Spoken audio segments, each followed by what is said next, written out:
Before the collapse of the Soviet Union, the superpower produced approximately 1,000 MiG-29 fighter jets, of which around 700 had been built for the Soviet Air Force. Iran was one of several clients for the MiG-29 in the late 1980s and currently operates 2 squadrons of MiG-29A jets.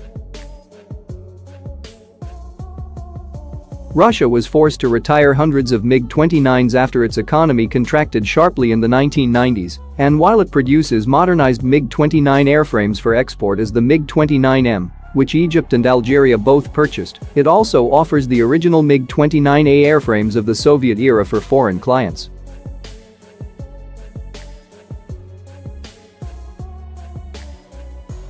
These have been widely exported, most recently to Syria and India, with the old airframes upgraded with modern avionics, new engines and larger fuel tanks as the MiG-29 SMT and MiG-29 UPG respectively.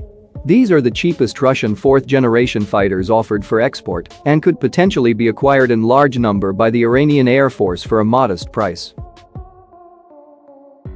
The less upgrades are integrated onto the old airframes, the cheaper they will be, with Iran having the ability to apply relatively basic upgrades domestically.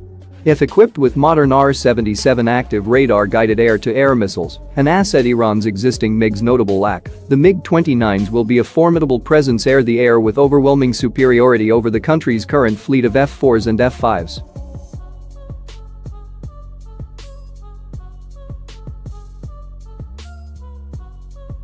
The last year 2016, the Iranian Air Force technicians have overhauled a MiG-29 aircraft, and the aircraft is back into service after it was grounded for 5 years. A senior Iranian Air Force commander had announced that the country attained self-sufficiency in overhauling military aircraft despite the sanctions imposed by the Western countries.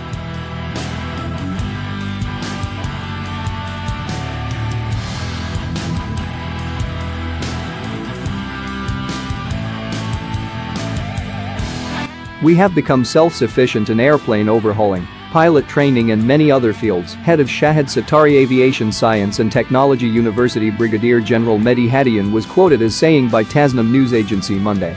He reiterated that the Air Force is now self-sufficient in all areas, while all its planes fly in accordance with the required standards.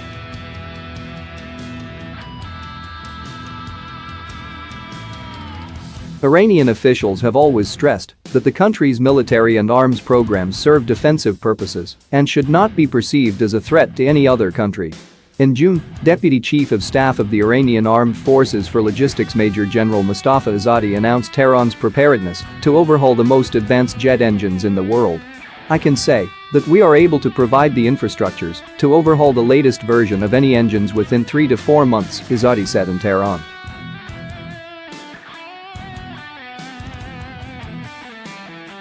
"We have worked with many countries and have overhauled their planes, and we have even overhauled planes in the African continent and South America," Azadi said.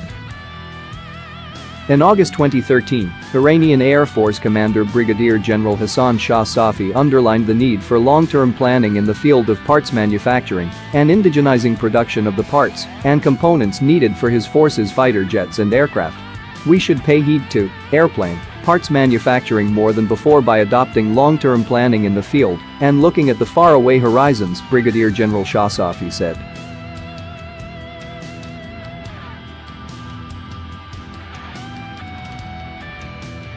"We have fully supplied all the parts needed by the Air Force through expediting a parts manufacturing movement, cooperation with Defense Ministry's Aviation Industries Organization and manufacturing testers, and utilizing veterans' experiences," he added.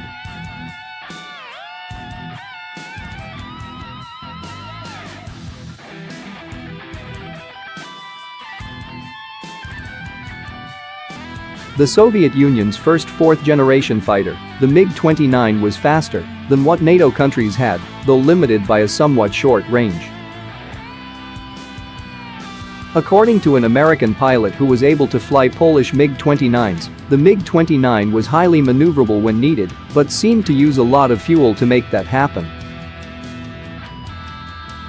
Although an older airframe and perhaps lacking compared to more modern airframes, the MiG-29 is nonetheless still capable, and that's why Iran bought it.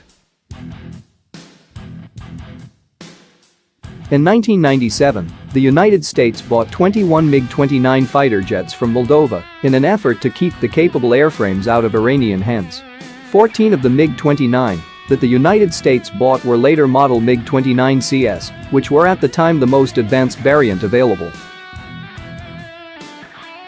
The purchase was nothing unusual for the time, as the United States had been in the market for high-tech Russian tidbits after the fall of the Soviet Union.